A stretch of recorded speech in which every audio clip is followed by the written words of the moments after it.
Be live. We're live. I think we're live. Yay!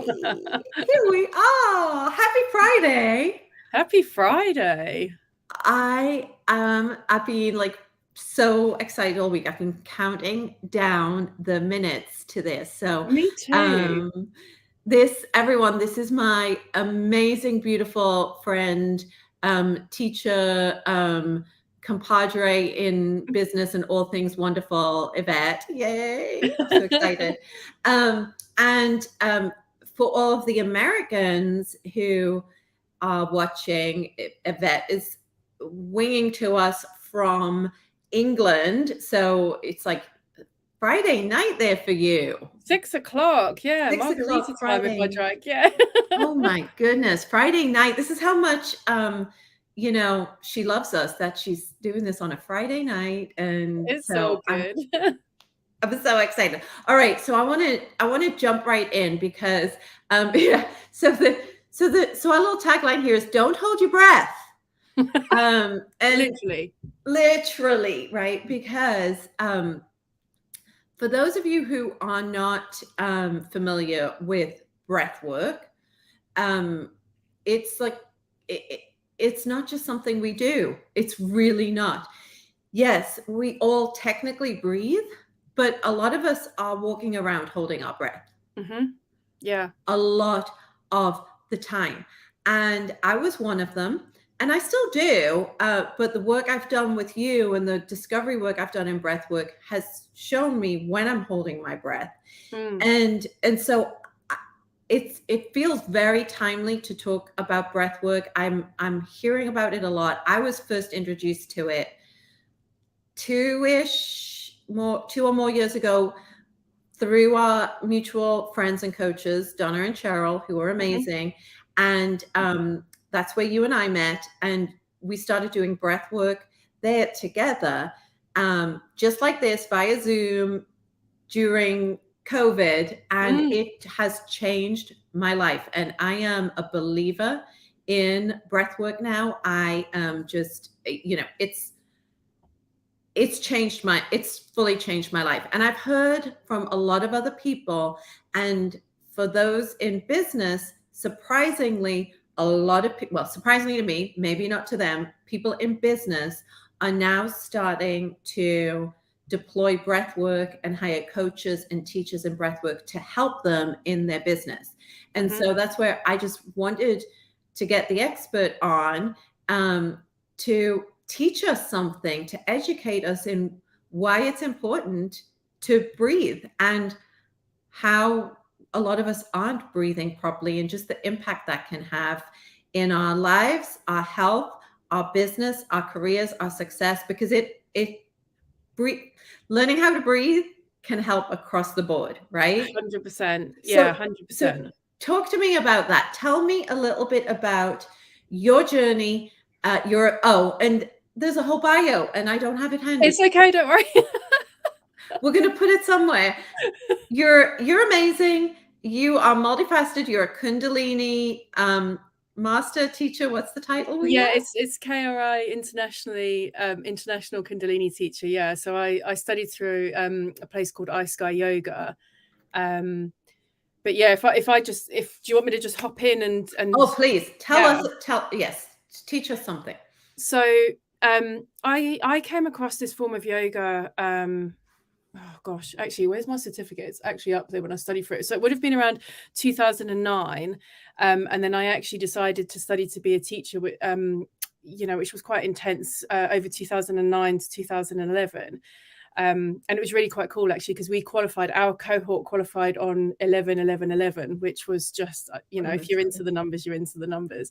Okay. But yeah, so there's so many different types of breath work out there at the moment. So, people might have heard of Wim Hof breathing or box breathing, and essentially it all comes from the same place. And in Kundalini, we talk about it as pranayama. And so prana, what that is it's the science of breath. So prana means life force. So breath is your life force energy, and ayama means expansion.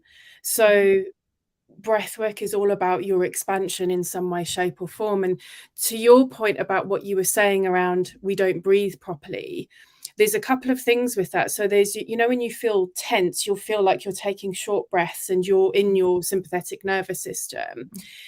But equally, what's really interesting, and I didn't find this out until I started studying this myself, is a lot of us breathe paradoxically. So when you actually just normally breathe, when you inhale, your belly should come out, and when you exhale, your belly should come in. And a lot of the time we've breathed backwards, and no one really knows why that is. But yeah, sometimes, yeah, unless you put your hand on your belly and you say, take an inhale, and some people naturally go in and some people come out. And if you're breathing in, and so on the inhale and your tummy's coming in, that's paradoxical breathing, so you're backwards breathing, so it's having like an opposite effect, which was just blew my mind, really. Yeah, I think I do that. I really do think I do that. And that's quite interesting to know about what happens with that as well then, because, you know, all of the effects of the breath work that you will be doing will be harder. It will, you know, it'll just be harder for your body to assimilate those things. But yeah, so within Kundalini, we've got lots of different breath techniques that we'll use, or pranayama techniques that we'll use to help with all sorts of things, from health to consciousness to emotions. And I'll talk about it specifically with regards to business, because you know, this is your audience as well, and you know, people are here from that sort of environment. But I will honestly say that breathwork is the one tried and true tested thing that I will always go back to. And yes, I meditate, but I'm not necessarily 100% consistent on that every single day. But breath work is the thing that grounds me into the now.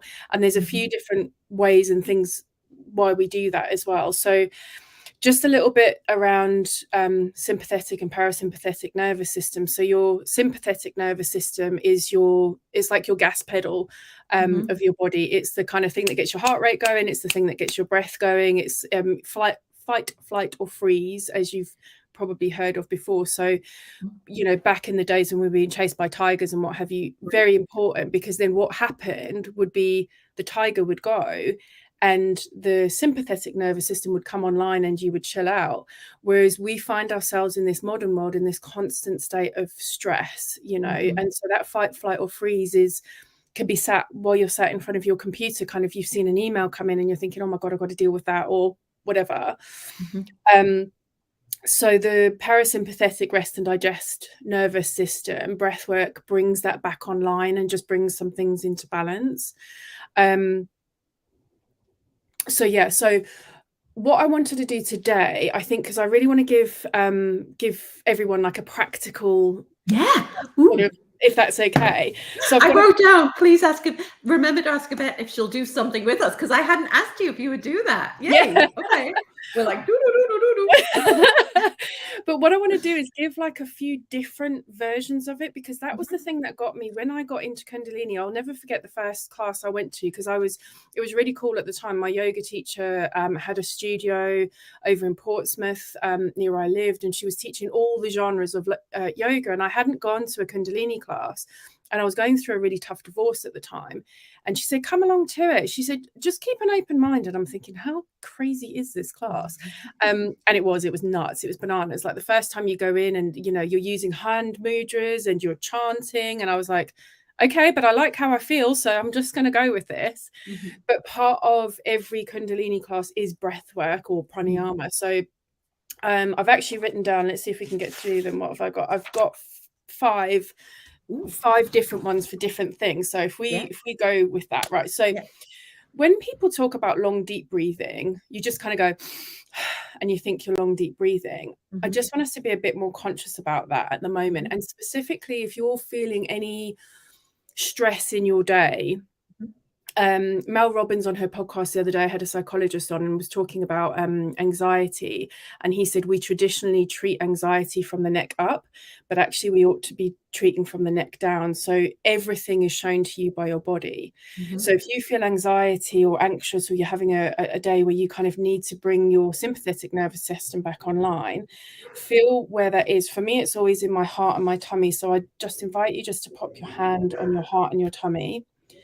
You can close your eyes if you feel comfortable to. And long, deep breathing, we're going to be really conscious about this. So we do this in 3 parts. So for the moment, as you inhale, just focus on your tummy and just expand your tummy out. Nothing else, not your chest or anything else.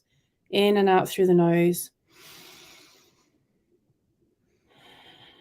And just imagine a big balloon in your tummy. And it's just expanding as you inhale. And as you exhale, your navel's coming right back towards your spine.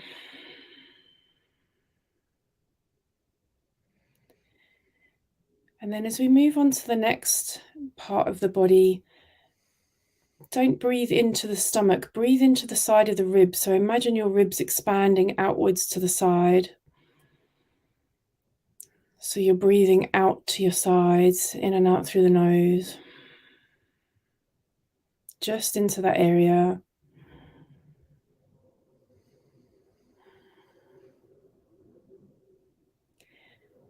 And then for the next area, we're literally just going to breathe into the chest. No, none of the other areas. So you just breathe in and your chest puffs out. And you exhale. Inhaling. Exhaling.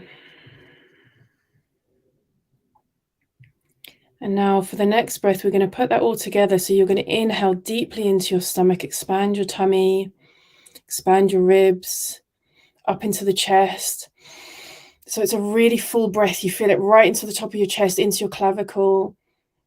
And just at the top, when you feel like you haven't got any more breath to take another sip of air. And then exhale fully through the nose. Pulling your navel back to center, just deflating. We'll just do one more of those. So inhaling through the tummy, up into the ribs, expanding out through the ribs, into the chest. Full breath. And exhale.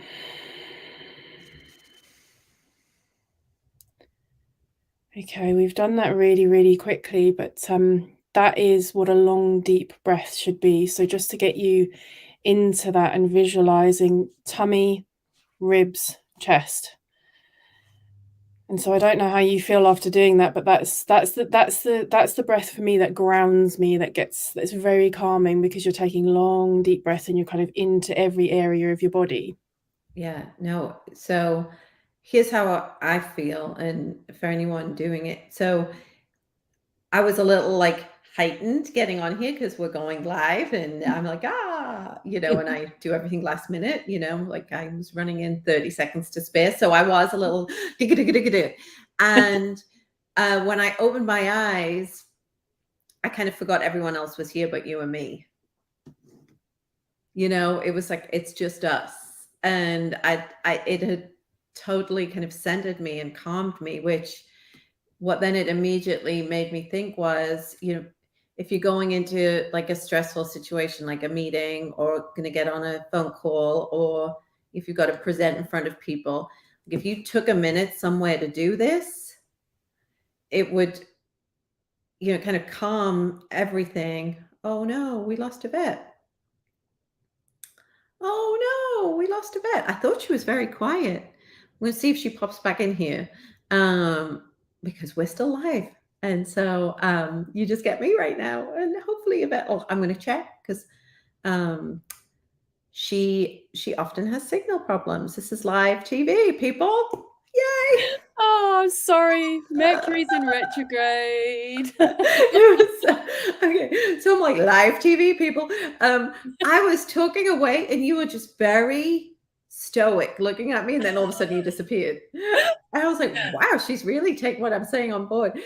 So no, did you hear what I said about kind of how it changed, and like Yeah, how you were quite buzzing as you came into that. Yeah. So yeah. Yeah. I was buzzing as I came into this, and then it calmed me so much where when I opened my eyes, I was like, I'm not, all I'm thinking about is you and me here, like when we normally get together and chat, right? Hmm. And I thought about if you could take a few minutes, like say you have a work meeting you're worried about, a call Hmm. you're going to get on you're worried about, an email you have to send you worry about, you got to get up in front of people, and you try and do that. Okay, I need to breathe. And everything feels all of a jitter or a flutter. Taking a Yeah. few minutes to the side could really kind of regulate and give you some clarity, because what I'm guessing is all of that oxygen and oxygenated blood went everywhere in my body, but especially went here, one would Yeah. hope, to help this function, right? And it's so Also, just important. dropping down into your body, though, dropping down into that feeling of, if you're feeling tense in your heart, if you're feeling tense in your body, you're bringing yourself right to the now moment. You're not Mhm, bypassing it. You're not kind mhm. of, because that essentially creates, as we know, stagnant energy in the body, and kind of breathing Right. into it is allowing it, is another way of just allowing those emotions up and out. Yeah. Yes, get it out. And so we did that pretty quickly. How many times would someone do that? Like, say, I'm going into a business meeting that I'm nervous about. What would you recommend I do? And I could sit in my car, I could go stand to the side. I mean, I don't have to close my eyes in front of everyone, right? I could just, Yeah, you could do that without your eyes. Yeah, I would say yeah. run through the kind of, firstly just breathing into the tummy, then breathing into the ribs, then breathing into your chest. You can run through that once and then take 3 complete um breaths, and it doesn't need to Cycles of take, it. yeah, it doesn't need, it's not long at all. But there's a couple of other breaths that might help with stuff like that as well. So Uh-huh. I'll come back to so segmented breaths. I'll combine segmented breaths and suspension in breath. So a lot of the time in yoga, you might hear people go and hold your breath, Hmm. and there's a reason for that, and there's a reason why your yoga teacher might say to you, it's when you suspend your breath, it's not like a "Ooh," you're holding on because for dear life, because that's a Hmm. different effect as it has on your body. But um in Sanskrit, there's a word, I've had to write it down. It's called shunya, and it means zero. So when you suspend your breath, it brings you to a place of zero. And what that means is you've then got capacity and space for Mm. something to come in, for inspiration to come in. You know that saying, is it prayer is asking God or the universe for something, and meditation is listening for it. Listening. Yeah. Yeah. And when you have a suspended breath, that is inviting, because you're bringing yourself to that zero still moment, which is magic happens on that. Mhm. Magic happens Mhm. on the in and the exhale. But Mhm. what I'll do is I'll jump around. I think what I'll do the next one, this one is hilarious because it gets Okay. me flying. I'm not a great flyer. Uh-huh. And back in the day, I used to have to take diazepam to fly. Now, Yeah. obviously I don't put anything like that in my body right now. So I do alternative nostril breathing, which, Okay. looks a bit weird, but it's all good. What this does is this balances the 2 hemispheres of your brain. Uh-huh. It just brings everything, it grounds you. It's all about well-being. And if you suffer like I do from migraines or headaches Uh-huh. sometimes, Yeah. this is, Mhm. yeah, this is just brilliant. So Okay. Are we gonna look funny? we're gonna look funny, but we're gonna go. Okay. Entertainment hour. All right. Come on. Yeah. So if feet flat on the floor, we're going to have your left hand in Gyan Mudra, so your forefinger and just dropped into your lap. And then your right hand, you're going to be using your thumb and your ring finger. And so what you're going to do is you're going to cover over your right nostril, and you're going to inhale through your left nostril. And then you're going to cover your left nostril with your ring finger, and then exhale through your right nostril. Inhale through your right nostril. Cover it over with your thumb. Exhale through your left nostril. And inhale through your left nostril. Cover over with your ring finger. Exhale through the right. Inhale through the right. Exhale through the left. Inhale through the left. Exhale through the right. We'll just do one more round of these. So covering over the right nostril, inhale through the left nostril.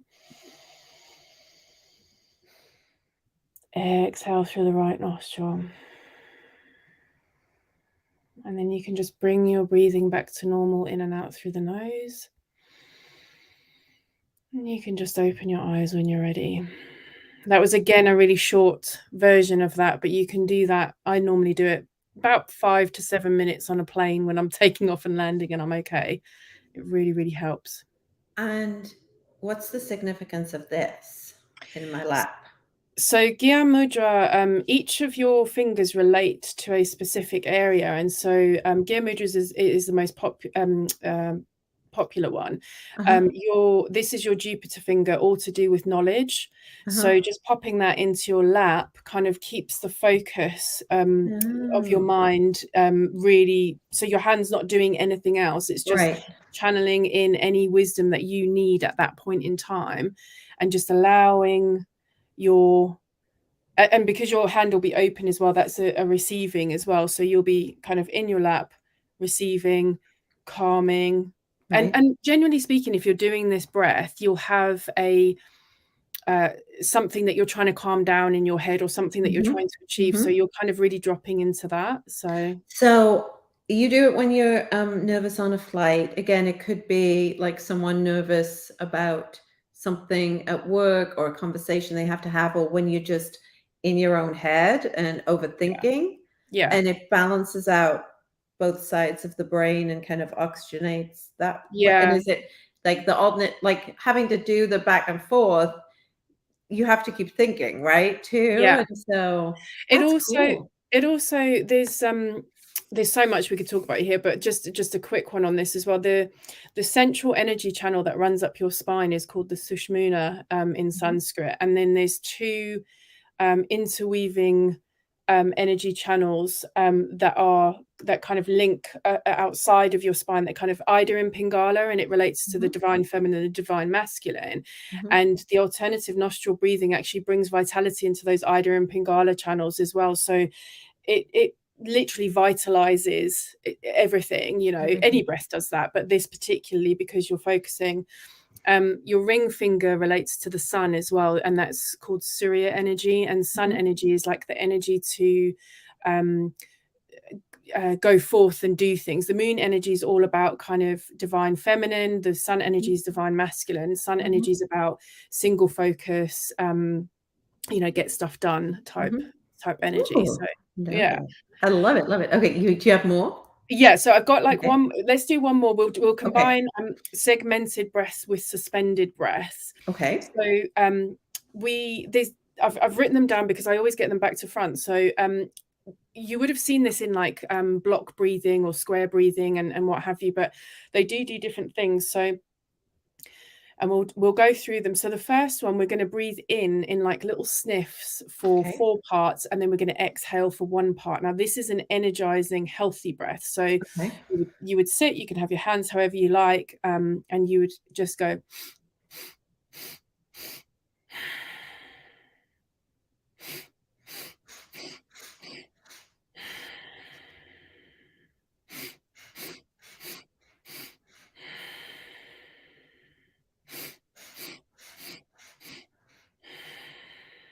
Okay, so that's an energizing breath. So that's the type of breath that if you've had a really pants night's sleep and you really need to get yourself going and your coffee's not doing it for you, that's a fantastic breath for that. So again, if there's something like when I'm working on stuff that is really kind of, I need a bit of clarity, there's a lot of like moving parts here. 4 parts in, 4 parts out. So you would go.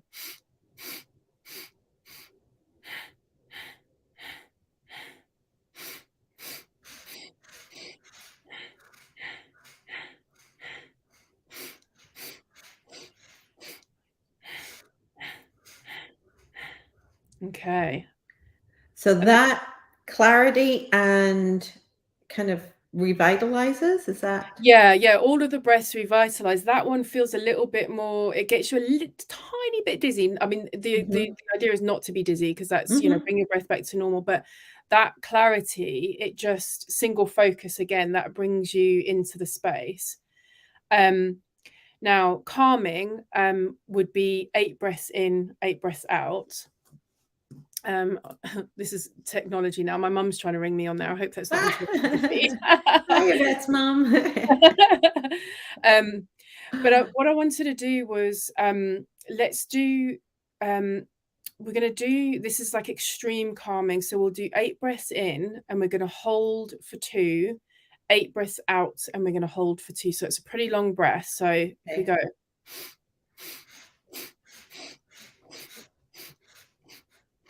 And hold. And just relax into the hold. And then you're going to exhale for 8.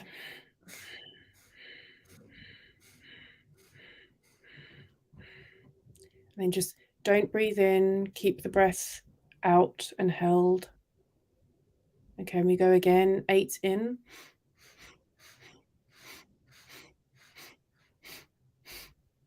And just hold here. Just relax into that. Relax your shoulders down. It's not a strain.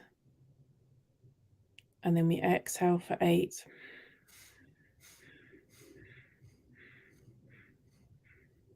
Keep that breath held out. Okay, and then we inhale normally and just bring your breath back to normal.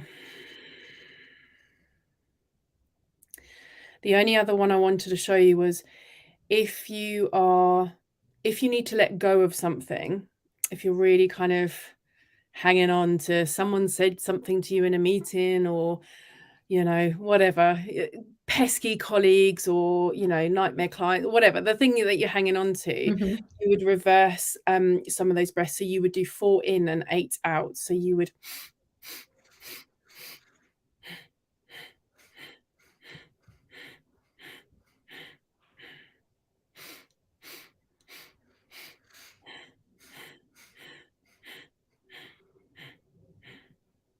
there we go. Have we got time for breath of fire as well? Oh, we've got all the time in the world.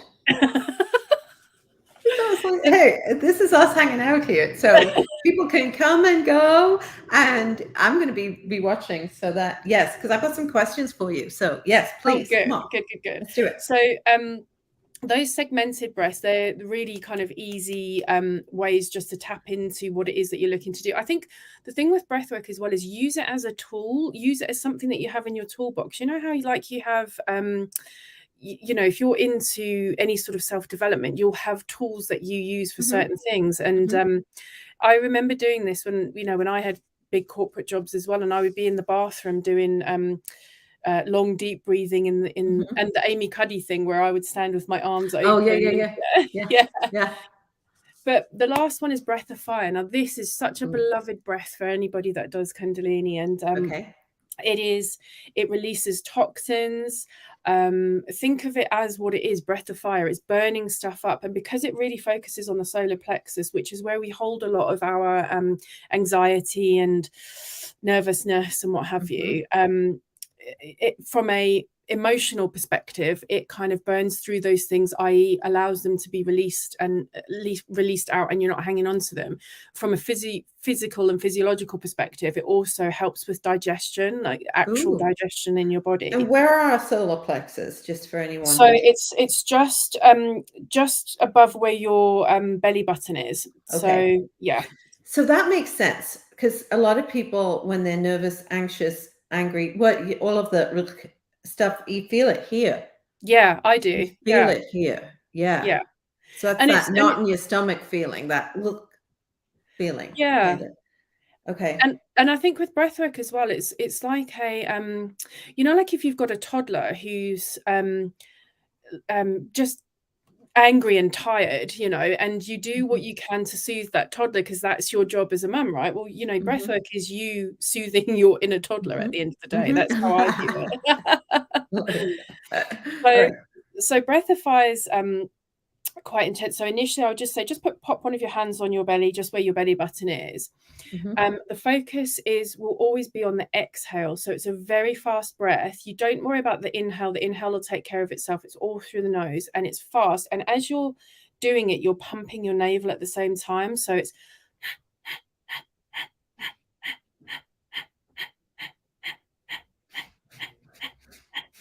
just focus on the exhale, not the inhale. Yeah.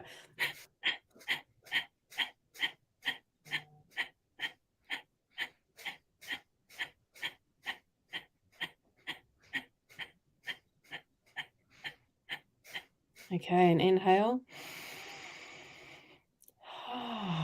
We did those when we were doing teacher training. We would do that up to like 15 minutes at a time, sometimes half an hour. I know.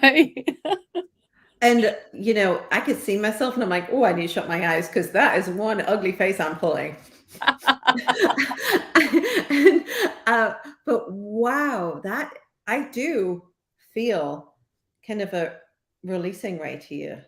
Yeah, I mean, we've done these all really quickly, but the thing is, even just that drop in into your below the neck. Yes.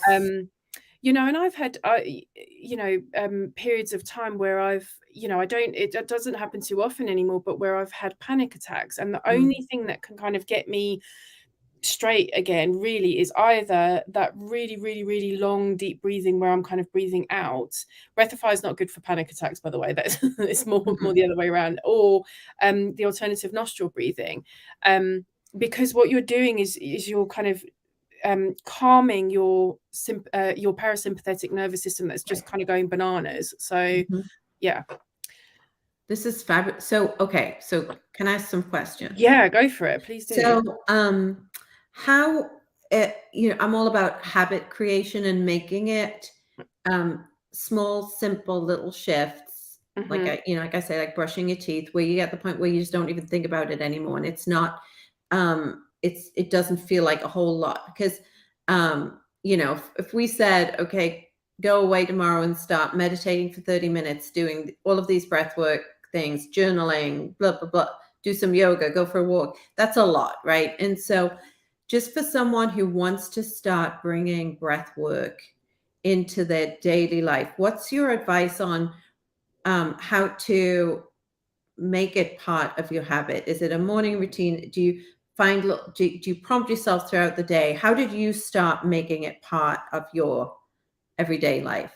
Because I have not been doing this on a regular basis. I have my things I do.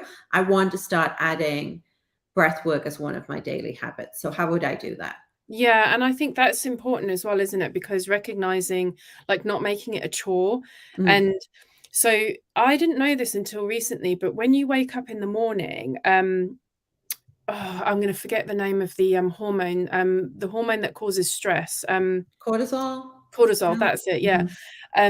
Your body naturally releases a load of cortisol when you first wake up, because it's the thing that kind of gets you up, it gets your systems up, it gets you kind of off the pillow into the day, da-di-da-di-da. So sometimes if you're really in touch with that, you'll wake up and you'll have an immediate feeling of just mild alarm. I don't like to use the word anxiety, alarm. So what I tend to do is when I wake up, when my alarm goes off, before I do anything, I have my hand on my tummy and my hand on my heart, and I do 3 of those long, deep breaths. And that's just how I started building that. And what I tend to do in that moment as well is just do a couple of things that I'm grateful for at the same time. So I'm combining a gratitude practice and a breath practice.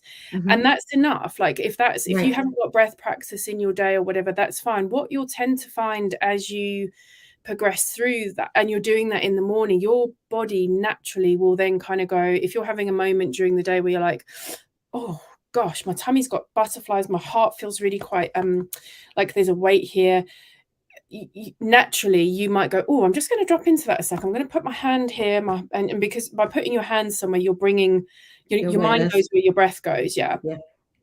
And so, you know, and just kind of, again, those sort of 3 breaths. The only other one that I would say to that's it. Like, I would say just do that in the morning and do your Yeah. gratitudes with it. You'll naturally, like I say, you know, the other ones will kind of come through. Yeah.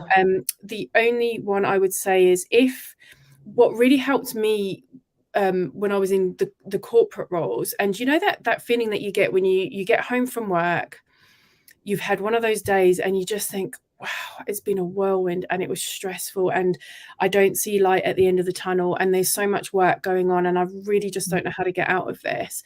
And I used to think to myself, I don't want to bring that into my evening. I don't want that. I really don't want to bring that into the evening. So I just used to take myself up to my bedroom real quickly before I kind of started whatever I was doing in the evening. And I would do breath of fire, literally just for a minute at the time.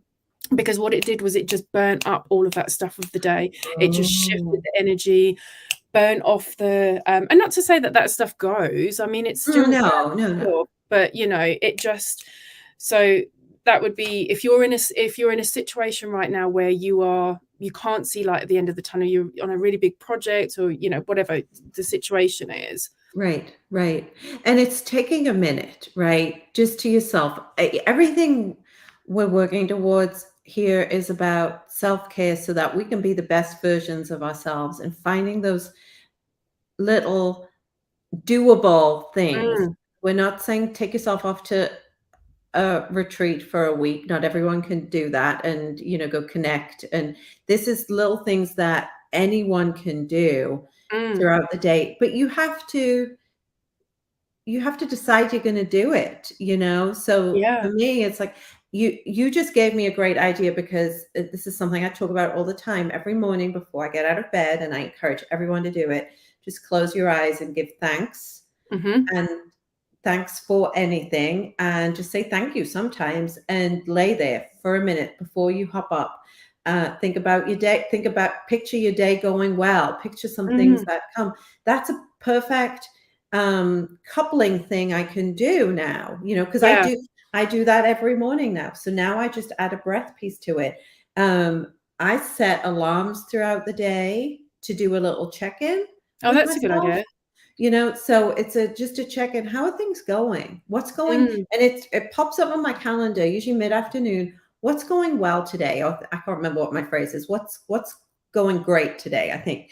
And it makes me, even if I'm not by my alarm, at some point I see it, and it makes me stop and think, let's think of something that went really well today. Because there's always something. You can find something.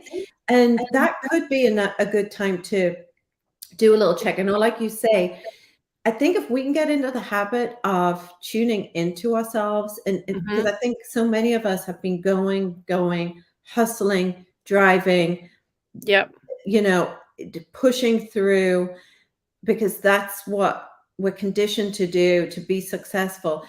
And you worry if you take a step back, you'll never rev back up. But sometimes you have to slow down to speed up. And if you can take these little moments to regulate and go, wait a minute, what am I feeling? And allow yourself to experience. And we talk about this all the time, experience the now, right? Experience where you are in that moment, and just see it, just experience it, not judge it, and breathe into it. Then I could see, because I have those moments, and I'm going to say this in a positive way. I have opportunities all throughout the day to check myself. Before you wreck yourself. Right. We all have those opportunities. They're either gifted to us by someone else or by ourselves. So I love this. But it's a reminder. I'm going to do that, all that breathing stuff that Claire and Yvette talked about that day. I'm going to give it a try. You can't do it wrong.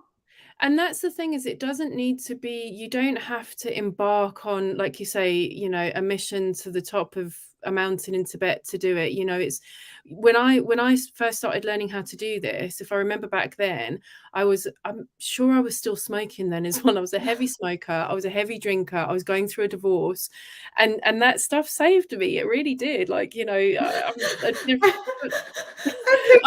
wasn't chuffing a cigarette. I picture you doing this with a ciggy and like a can in your yeah. There's a bottle of cross-legged. Yeah, bottle of vodka in the middle. Yeah, no, it wasn't that bad, but I do. There's my yoga teacher. I don't know if I said this at the beginning. She used to have a phrase which was, "A life half breathed is a life half lived." Oh. And if you think about the fact that pranayama is life force energy, when you are holding your breath, you are essentially rejecting life force energy. So if you think about abundance, right, and you talk about this all the time in the manifestation method, but abundance is everything: health, wealth, relationships, whatever. It is actually all around us. We are in it. It's just that if we're not seeing it necessarily, we're not, and this is Aaron Abke's words, not mine, but we're not in relationship to it. So it means our frequencies aren't quite there. If you think about it in the sense of everything is one, if a friend, for example, is trying to buy you dinner and you're like, no, I'll get it.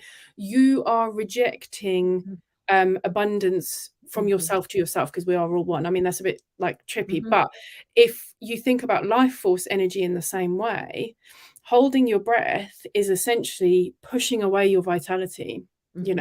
Anytime we're in that and you catch yourself holding your breath, you are pushing that vitality away. And to your point that you just said about what made me think about that was what did you just say? Oh yeah, you were saying about how when you're push and go and you don't feel like you have time to step back. I've started viewing that a little bit differently with breathwork now, in that breathwork isn't a step back, it's a step forward. Because you imagine how much more you'd be able to give to your kids, your career, your life, when you are channeling that life force energy with intention, like intentionality. That is just the key with everything, really. And it's as simple as a basic human function, just breathing, but intentionally doing it. And anyone who's not heard of breath work, I guarantee you now you're going to start hearing about it everywhere. Like, this will start that, because I'm hearing about it more and more. We went through a period where mindfulness was a thing. You would hear about mindfulness a lot. Meditation has been a thing. And this is all us building on our collective consciousness, right? Yeah. Breath work is a real thing. And I have a coach that I have hired, and he's incredible. And he's one of the best business coaches I've ever been around. And he now has a breathwork coach, and he told me about it the other day, and he's like, it's changed his life. And this is a gentleman, in his 60s, who's had many businesses, and he coaches he coaches CEOs, and he has a breathwork coach. I was listening to a podcast yesterday from a business guy, and he was talking about, business basics, and very successful, multimillionaire. And he has a breathwork coach, and he talked about Wim Hof. Actually, I've never heard about Wim Hof. Yeah, Wim Hof. Yeah, I'd never heard about it. And then you just said it, and I was like, I need to Google that. I guess it's a thing, right, that we can Google. He said there's an app. I mean, there's lots of different, and box breathing. Someone yesterday mentioned box breathing to me, just out of the blue. It's crazy. Wim Hof is really interesting as well, because just really quickly on him. So his way of breath work, and if you have the app, or you can go on YouTube and you can see. So he's a person, I guess. Yeah, no, he's a person. He's got oh god, he's got such a beautiful story. Probably too long for here. You can watch it on YouTube, but he and he's also kind of crazy. I think he's Dutch, so when you listen to him talk, he's absolutely nuts, but in a really good way. But his breath work that he does, so it almost gets you into a state of hypoxia, because it's what it's training your body to do, slightly different to the breath work that we've done here. That's why I'm saying there's lots of different types. Is it actually puts your body into a mild state of alarm, as in your sympathetic nervous system, so that it can teach your body. Then you bring it back down into the parasympathetic nervous system in that same way. And he does it he's the godfather of the ice bath, basically. And so the idea is that your breath work you can teach your body how to bring that state of alarm down naturally. So it's the same as anything when you're sort of training. So that's why he does that breath like that. And you know, some people freak out about it when I first went to my first ever Wim Hof seminar, and I was a bit like, oh my goodness, this is a bit much. But it gets you to the brink where you think you can't take any more, and then the breath work sort of changes, and then you're back into that parasympathetic nervous system. And then what I think that it does, because obviously he's been doing this for years, but it trains your body to be able to deal with that alarm without you actually actively having to do breath work like this, because you're kind of doing it on a regular basis. So therefore, if you get into fight, flight, or freeze, your body knows what to do with that automatically in order to bring. Yeah. How fascinating. I'm going to check it out. Yeah. Because the guy on the podcast I was listening to said when he does it a few times a week. He has quite a euphoric feeling after. Yes. And I was like, well, I'm going to check it. I think there's a free app, there's a paid app, there's a whole thing. But all this is to say, you find what works for you, and just try it all. And the breath work you've given us today, you know, people can go back and rewatch and practice and just see what works for you, and keep trying, but keep breathing. I guess. I feel like we're on Strictly Come Dancing and we should be going, keep breathing. There's a bit of a UK reference, but yeah. Here it's called, I think it's called Dancing with the Stars here. I think. Is it? Oh, right. Okay. Yeah. Maybe something like that. But this was fabulous. It was so great. It's lovely chatting to you. It's brilliant, isn't it? On a Friday evening, like it gets us. Well, actually, what time are you now? You're lunchtime, it's lunchtime. But this was fabulous. I'm really grateful. And if anyone has any questions, if you want to watch on replay and do like #replay and put a question in there, Yvette can come in and answer, and we can always do another session where she goes into more detail on things if there are specific questions. If you wanted to do like reach a longer out. session where we focus on a particular breath and we go longer, then that's absolutely fine. We can do that at some point. We can do that. Yeah, we can tailor this however, and you can reach out to Yvette directly. She's tagged everywhere, and we'll make sure she keeps getting tagged. But I'm so grateful for you giving your Friday evening to us. I'm so grateful to be able to do it. Thank you very much. Well, I hope you have a beautiful night and weekend. I hope everyone else has a great weekend, and talk to you soon. See you soon. Thank you. Bye. Bye.